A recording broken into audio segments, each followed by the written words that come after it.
राम, जय जय राम, हमारे पालनहार राम, खेवनहार राम।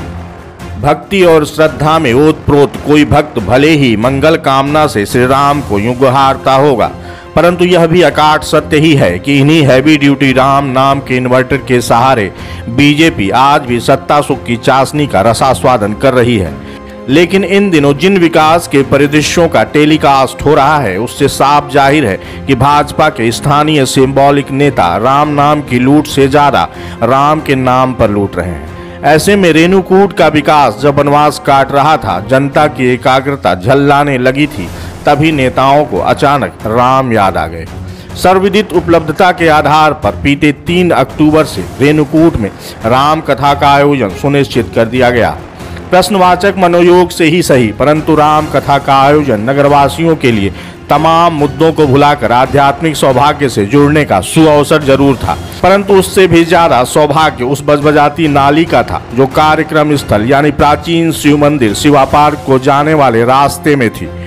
लोगों से ज्यादा सालों से बजबजाती इस नाली की उम्मीदें परवान चढ़ने लगी थीं कि अब राम जी की कृपा से उसका जीर्णोद्धार लगभग तय है, क्योंकि ज्यादातर ब्रांडेड राम भक्तों यानी नेताओं को इसी को पार करके सेलिब्रेशन या फिर कहें आस्था के सेल्फी पॉइंट तक जाना था। हुआ भी यही। नगर पंचायत रेणुकूट ने आनंद फानन में नाली पर पटिया डालकर न सिर्फ पुल बनवा दिया, बल्कि रास्ते पर समर्पण का कारपेट भी बिछवा दिया। बहरहाल खूब कथा हुई, सेलिब्रेशन हुआ, गमछा ओढ़ा ओढ़ा के खूब सम्मान हुआ, सेल्फी और फोटो शूट का खूब आदान प्रदान हुआ।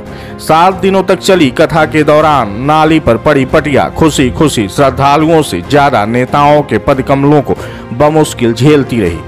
9 अक्टूबर को कथा की समाप्ति के साथ इधर नेताओं की गाड़ियां स्थल से छूट गईं, तो उधर कुछ ही दिनों में बेचारी पटिया भी टूट गई।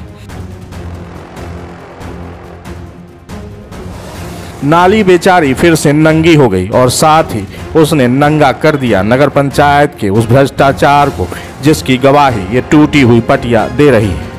नंगी नाली न सिर्फ दुर्घटना को दावत दे रही है, बल्कि घटिया निर्माण पर सवाल भी खड़े कर रही है। परंतु सबसे बड़ा सवाल यह है कि क्या निकट भविष्य में इस नाली का पुनर्निर्माण कर दुरुस्त किया जाएगा या फिर रहवासियों को किसी अगली राम कथा तक इंतजार करना होगा।